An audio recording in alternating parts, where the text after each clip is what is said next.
If you wake up at 3 a.m. and can't fall back asleep, you might not have insomnia. You might actually be experiencing the completely normal sleep pattern people had for thousands of years, until we invented electric light. In the Middle Ages, almost everyone slept in two separate chunks with an hour or more awake in between. This is the lost story of first sleep and second sleep. In the pre-industrial world, the idea of sleeping straight through the night was unusual. For much of human history, from ancient civilizations through the Middle Ages and well into the early modern period, people followed a pattern historians now call first sleep and second sleep. The first sleep began not long after sunset, generally in the early evening during the long nights of winter. This was a deep restorative rest lasting about 3 to 4 hours. Then, without alarm clocks or urgency, people would wake naturally in the middle of the night. This wasn't considered strange. Historical records from court documents, diaries, and even medical texts casually refer to the first sleep and the second sleep as if everybody knew what they meant. A 16th century French physician, for example, wrote that the period between these sleeps was the best time for study and reflection. In English literature, you can find characters who awoke after first sleep before going about their business. Even ancient Roman writings suggest a similar pattern existed in antiquity. It's important to understand that this wasn't a marginal or rare phenomenon. Whether you were a farmer in rural England, a merchant in Florence, or a monk in a monastery, the two sleep patterns shaped your night. While details varied by region and climate, the structure remained the same. Sleep came in two installments with a period of wakefulness in between. Today, that middle-of-the-night alertness might feel like insomnia. But for the people of the Middle Ages, it was simply part of life. In fact, it was a time many valued. A breathing space in the middle of darkness when the world was quiet and the pace of existence slowed to a whisper.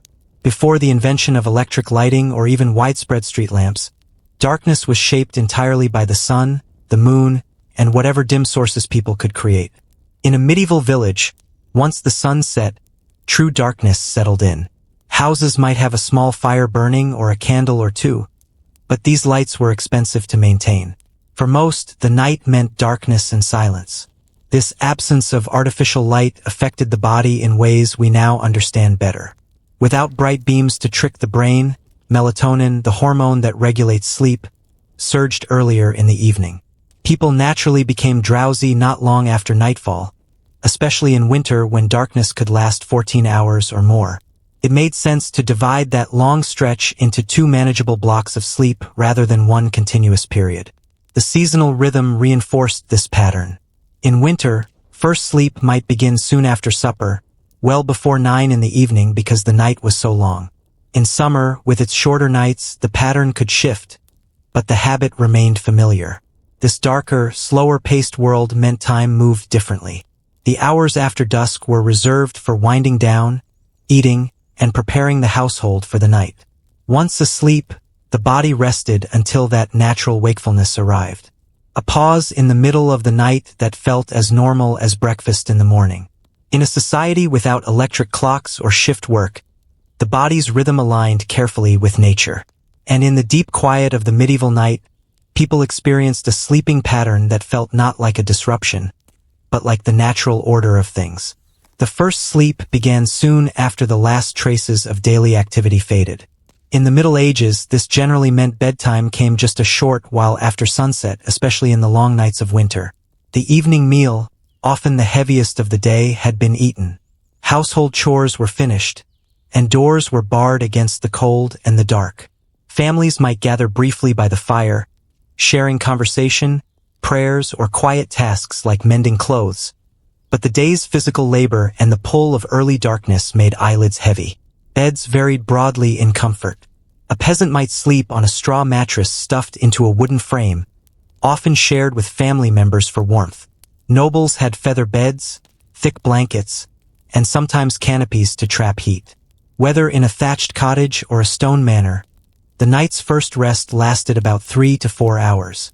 This first sleep was considered the deepest and most restorative part of the night. Modern scientists would recognize it as the period when the body cycles through slow wave sleep, repairing tissues, consolidating memories, and replenishing energy. People did not wake confused when the first sleep ended. They woke naturally, as if a switch had been flipped. And in this rhythm, waking was not a disruption, but an expectation. The household would stir cautiously in the darkness. Voices kept low, embers coaxed into flame again. What came next was the mysterious wakefulness between sleeps. The wakefulness between sleeps was a defining feature of medieval nights. When the first sleep ended, the household entered a liminal space. Neither fully night nor morning, neither work nor rest. People awoke without urgency, as if guided by an internal clock set to the rhythm of the sun and seasons. The darkness outside the window was unbroken. Yet inside, small lights glowed. The flicker of a candle, the soft orange of a rekindled hearth. This was a time of quiet industry and private rituals. Some prayed, considering midnight hours to be especially sacred. Religious manuals and sermons encouraged devotion during this stillness, suggesting that God was more present in the deep silence. Others tended to practical needs, adding wood to the fire, checking animals in the barn, or attending to children who needed feeding. Mothers especially used this time for nursing infants. It was also a time for reflection. Without the distractions of daylight, thoughts often turned inward. People might recall dreams, consider problems, or make plans for the day ahead. In some cases, neighbors visited one another. The streets were dark, but in close villages, a nearby candle could be a welcoming invitation. And quietly, this hour also offered privacy for intimacy between couples away from the rush of daily work. Far from being wasted time, these middle-of-the-night hours were woven into the fabric of life. They carried their own sense of purpose, a rhythm our modern, artificially lit world has all but erased. After an hour or more of quiet wakefulness, people returned to their beds for the second sleep. This final stretch carried them from the depths of night into the first pale light of dawn. Unlike the first sleep, which was deep and restorative, the second was often lighter, floating between dreams and half-awareness. Still, it was valued as an essential part of rest, allowing the body and mind to ease into the day ahead. In rural communities, the timing of the second sleep often depended on the season. In winter, it could last until well after sunrise, giving farmers extra warmth before braving the cold. In summer, it ended earlier, as work in the fields began with the first glimmers of daylight. The rooster's crow might serve as a natural alarm, signaling the transition from rest to labor. In towns and cities, the rhythm was more compressed. Bakers, brewers, and others whose work began before dawn sometimes cut the second sleep short or skipped it entirely. But for most, it was simply the natural conclusion to the night cycle. No guilt, no sense of oversleeping. This second rest completed a pattern that had endured for centuries. To those who lived it, the two-phase pattern was not a strange tradition. It was simply how nights worked. Only with the arrival of continuous artificial light and industrial work schedules would this ancient rhythm come to seem unusual. The two-sleep pattern was more than a practical response to darkness. It was also shaped by the medical and spiritual beliefs of the time. Medieval physicians drawing on ancient Greek and Roman theories believed that digestion, body temperature, and even mood could be influenced by when and how one slept.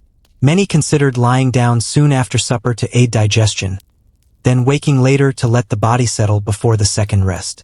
Religious practice gave the midnight wakefulness deeper significance. Monastic life was structured around canonical hours.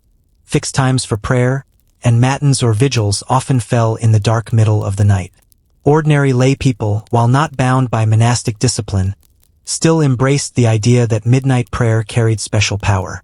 Church sermons encouraged it, and devotional manuals described the night as a time when the soul was more open to divine influence.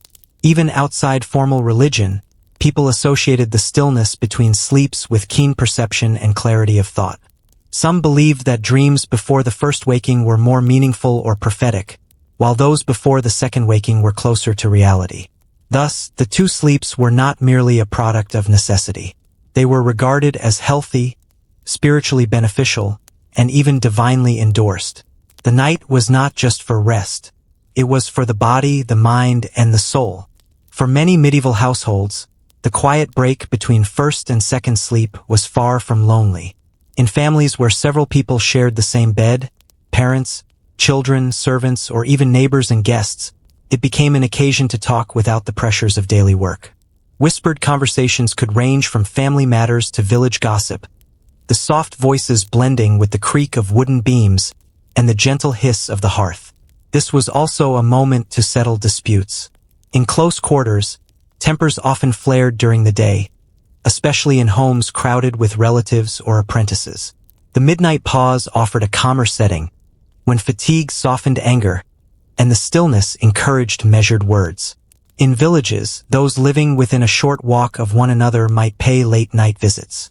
Such visits were usually for urgent matters, a birth, a sick animal, or sudden danger, but sometimes they were simply for companionship. The glow of a neighbor's candle could act like a beacon, offering comfort in the darkness.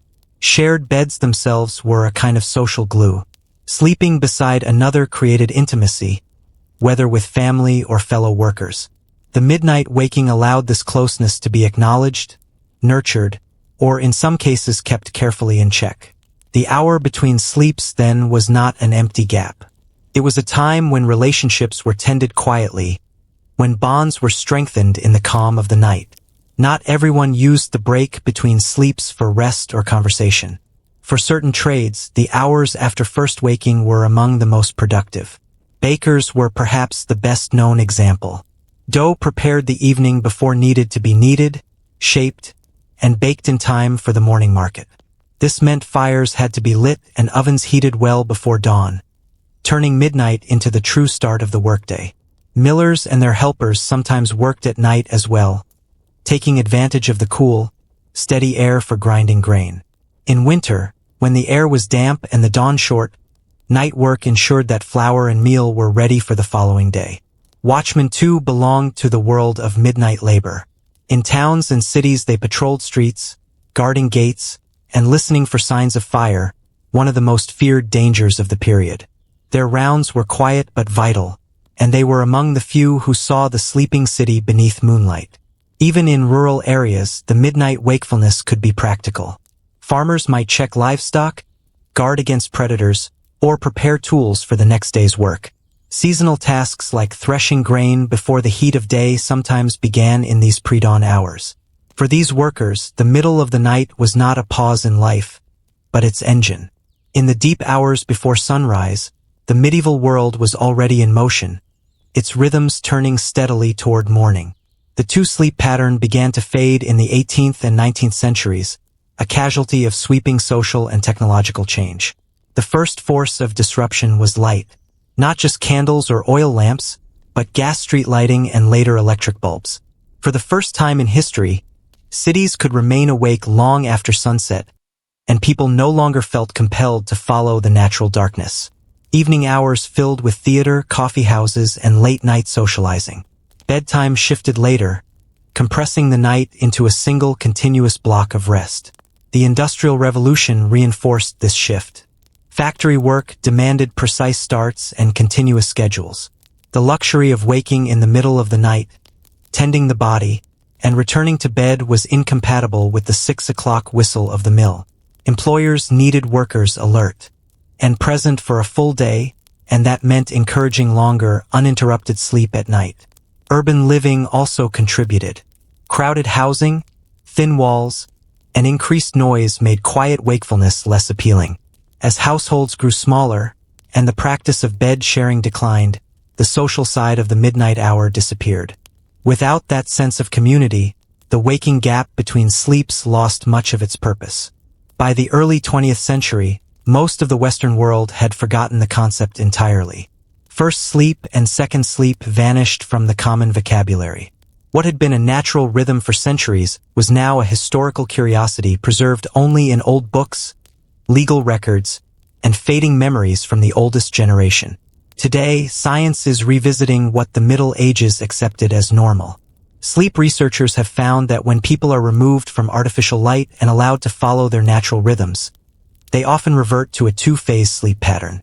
In controlled experiments, subjects fall asleep soon after darkness, wake for about an hour in the middle of the night, then drift back into a second rest.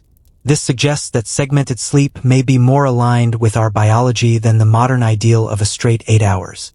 What we label as insomnia, waking in the night and being unable to fall back asleep immediately, may in some cases be the body's natural rhythm resurfacing.